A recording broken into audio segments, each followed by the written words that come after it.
कलेश्वरात देऊळे कोणी बांधिले औषधार सक सावली थंडगार रे थंडगार सावली थंडगार कोणी बांधिले औषधार सरपंच ग मन माझाय सक सावली थंडगार ग थंडगार सावली थंडगार.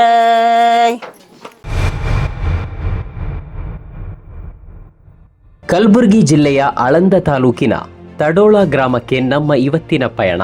ಮಹಾರಾಷ್ಟ್ರ ಗಡಿ ಪಕ್ಕದಲ್ಲೇ ಇರುವ ಈ ಗ್ರಾಮಕ್ಕೆ ಸರ್ಕಾರದ ಯಾವುದೇ ಪ್ರತಿನಿಧಿಗಳು ಇಲ್ಲಿಗೆ ಭೇಟಿಯೂ ನೀಡಲ್ಲ, ಸರ್ಕಾರದ ಯಾವುದೇ ಯೋಜನೆಗಳು ಇಲ್ಲಿಗೆ ತಲುಪೋದೂ ಇಲ್ಲ ಎಂಬುದು ಇಲ್ಲಿನ ಜನರ ಆರೋಪ.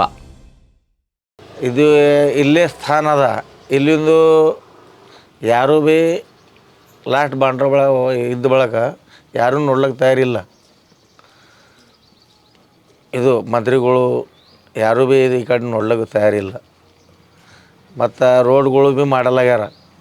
ಮತ್ತು ಇದು ಮನುಷ್ಯರು ಇಲ್ಲಿದು ಹೊಟ್ಟೆ ತುಂಬ ಸಲ್ಯಾಕ ಪ್ರತಿ ಊರಿಗೆ ನಡೆದಾರ, ದೊಡ್ಡ ದೊಡ್ಡ ಊರಿಗೆ. ಮಾಡೋದು ಹೆಂಗೆ? ಎಷ್ಟು ಜನ ಅಂದ್ರೆ ಅರ್ಧ ಹೋಗ್ಯಾರ, ಅಂದರೆ 700-800 ಮಂದಿ ಹೋಗ್ಯಾರ. ಇಲ್ಲಿ ಎಲ್ಲರೂ ಸಮಸ್ಯೆ ಅಂದ್ರೆ ಹೊಲ್ದಾಗ ಕೆಲಸ ಮಾಡಿದರೆ ಸಿಗ್ಬೋದು.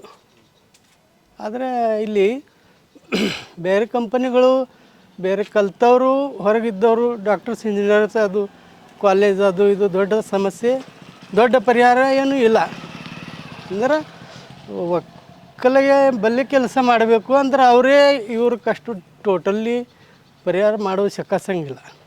ಜಮೀನು ಇದ್ದಲ್ದೇ ಭೀ ಹೋಗ್ಯಾರ, ಜಮೀನು ಇದ್ದಲ್ದ್ರು ಭೀ ಹೋಗ್ಯಾರ. ಯಾಕೆ? ನೀರೇ ಇಲ್ಲ, ಬೆಳೆ ಸರಿಯಾಗೆ ಬರೆಯಲ್ಲ, ಹೊಟ್ಟೆ ತುಂಬಲ್ಲ. ಹೊಟ್ಟೆ ತುಂಬ ಸರಿಯಾಗಿ ಹೋಗಿಬಿಟ್ರು. ಯಾವ ಮುಂಬೈ, ಪುಣೆ, ಸೋಲಾಪುರ, ಹೈದರಾಬಾದ, ಬೆಂಗಳೂರು. ಸ್ವಲ್ಪ ಒಂದು ಸರ್ತಿ 300 ಲೀಟರ್ ಹಾಲು ಸಂಗ್ರಹ ಆಗ್ತದೆ.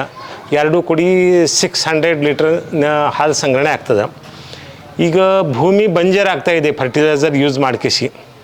ಇಷ್ಟು ಎಲ್ಲರೂ ಗೌರ್ಮೆಂಟ್ನು ಹೇಳ್ತದೆ, ಗೌರ್ಮೆಂಟ್ ಹೇಳಿದ್ರೂ ಫರ್ಟಿಲೈಸರ್ ಸಬ್ಸಿಡಿ ಕೊಡ್ತದೆ. ಆದರೆ ಹೈನುಗಾರಿಕೆಗೆ ಏನೂ ಪ್ರೋತ್ಸಾಹ ಕೊಡಲಾಗ್ಯದ. ಈಗ ಬ್ಯಾಂಕ್ನವ್ರೂ ಕೊಡಲಾಗ್ಯಾರ, ಬೇರೆ ಇದರನ್ನು ಕೊಡಲಾಗ್ಯಾರ. ಗೌರ್ಮೆಂಟ್ ಹೇಳ್ತದೆ ನೀವು ಸಾವಯವ ಕೃಷಿ ಮಾಡಿರಿ, ಪ್ರೋತ್ಸಾಹ ಕೊಡ್ಲಿಕ್ಕೆ ಸಾವಯವ ಕೃಷಿ ಮಾಡ್ಲಿಕ್ಕೆ ಏನು ಪ್ರೊಸೀಜರ್ ನಾವು JD ಸಾಹೇಬ್ ಕೇಳಿದೆವು. ಆದರೆ ನಮ್ಮಲ್ಲಿ ಪ್ರೋಗ್ರಾಮ್ ಅದ ಅಂದ್ರೆ ಏನೂ ಪ್ರೋಗ್ರಾಮ್ ಕೊಡ್ಲಿಕ್ಕೆ ಅವರು ರೆಡಿ ಇಲ್ಲ. ಇಲ್ಲಿ ರೈತರಿಗೆ ಭಾಳಷ್ಟು ಬೆನಿಫಿಟ್ ಅದ. 5 ರೂಪಾಯಿ ಪ್ರೋತ್ಸಾಹನೂ ಇನ್ಸೆಂಟಿವ್ ಅಮೌಂಟ್ನೂ ಕೊಡ್ತಾರೆ. ಆದರೆ ಈಗ ನ್ಯೂ ಜನ್ರೇಷನ್ಗೆ ಒಕ್ಕಲ್ತನದಾಗ ರೇಟ್ನೂ ಇಲ್ಲ, ಬೆಳೆನೂ ಸರಿಯಾಗಿ ಬರುತ್ತಿಲ್ಲ.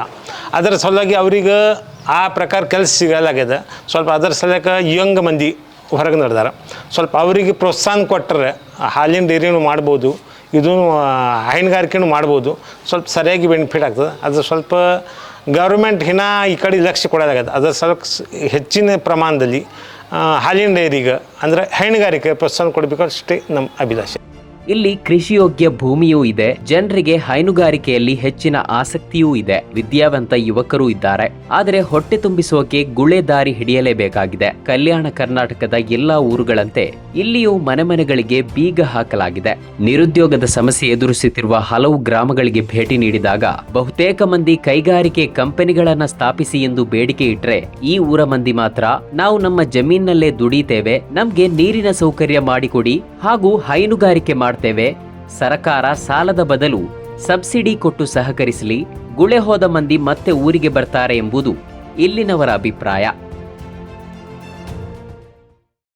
ಅಪ್ಪನೂ ಇಲ್ಲಿ ಹೊಲನೇ ಮಾಡ್ತಿದ್ದನು, ಮಗನೂ ಹೊಲನೇ ಮಾಡ್ತಿದ್ದನು. ಈಗ ಅವನು ರೈತ, ಇವನು ರೈತ ಇದ್ದಾಗ ಅವರ ಬೆಳೆದಂಥ ಬೆಳೆಗೆ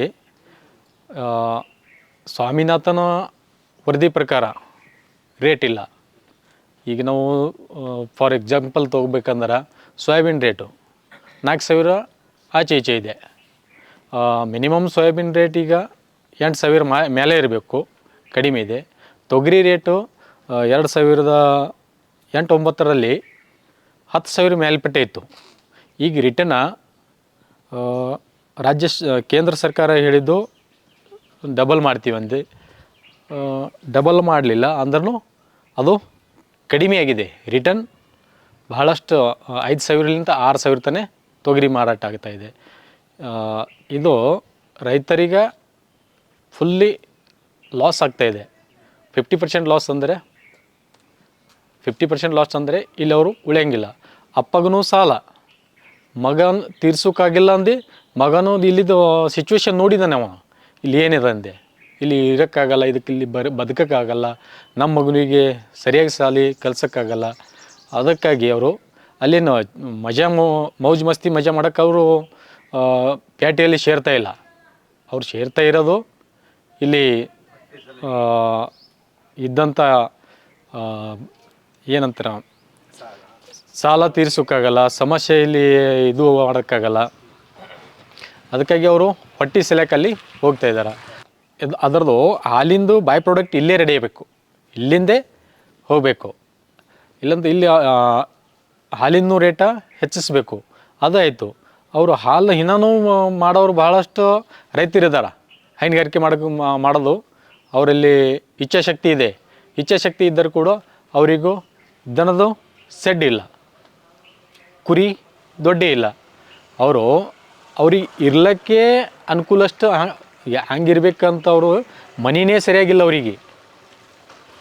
ಅವ್ರಿಗೆ ಮೇವು ಸಂಗ್ರಹಣೆ ಮಾಡೋಕ್ಕೆ ಒಂದು ಸೆಡ್ ಬೇಕು, ಮತ್ತು ದನಗಳು ಅಲ್ಲಿ ಇರಬೇಕಂದ್ರೆ ಅದಕ್ಕೂ ಸರಿಯಾಗಿ ಒಂದು ಸೆಡ್ ಬೇಕು. ಈ ಪ್ರಕಾರ ಎಲ್ಲ ಅವರಿಗೆ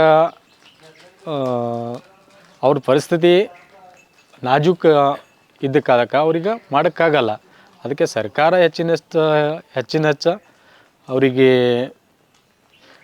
ಸಾಲ ಕೊಡಬೇಡ, ಸಾಲ ಬೇಡ. ಅವ್ರಿಗೆ 50% ಸಬ್ಸಿಡಿ ಒಳಗೆ ದನ ಕುರಿ ತೊಗೊಂಡು ಕೊಡಬೇಕು.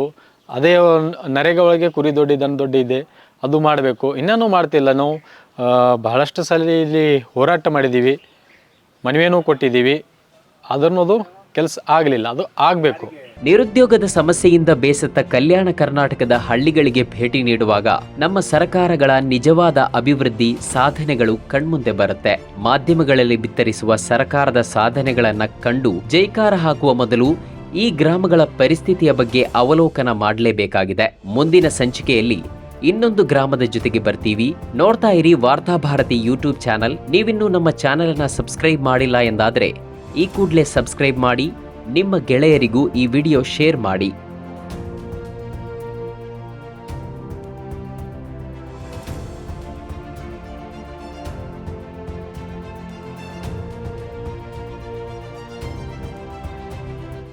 ಕಲ್ಯಾಣ ಕರ್ನಾಟಕದ ಮೂಲೆ ಮೂಲೆಯ ಜನರ ಧ್ವನಿಯಾಗುತ್ತಿದೆ ವಾರ್ತಾಭಾರತಿ. ನೀವಿನ್ನೂ ವಾರ್ತಾಭಾರತಿ ಯೂಟ್ಯೂಬ್ ಚಾನೆಲ್ ಸಬ್ಸ್ಕ್ರೈಬ್ ಮಾಡಿಲ್ಲ ಎಂದಾದ್ರೆ ಈಗಲೇ ಕೆಳಗೆ ಕಾಣುವ ಸಬ್ಸ್ಕ್ರೈಬ್ ಬಟನ್ ಹಾಗೂ ಪಕ್ಕದ ಬೆಲ್ ಐಕನ್ ಒತ್ತಿ ಈ ನಿಮ್ಮ ಮಾಧ್ಯಮವನ್ನ ಬೆಂಬಲಿಸಿ ಪ್ರೋತ್ಸಾಹಿಸಿ. ಈ ಕಾರ್ಯಕ್ರಮ ನಿಮಗೆ ಇಷ್ಟವಾದರೆ ಲೈಕ್ ಮಾಡಿ, ನಿಮ್ಮ ಅಭಿಪ್ರಾಯಗಳನ್ನ ಕೆಳಗೆ ಕಮೆಂಟ್ ಮಾಡಿ. ಈ ವಿಡಿಯೋದ ಲಿಂಕ್ ಅನ್ನ ನಿಮ್ಮ ಬಂಧು ಮಿತ್ರರಿಗೆ ವಾಟ್ಸ್ಆಪ್ ಮಾಡಿ.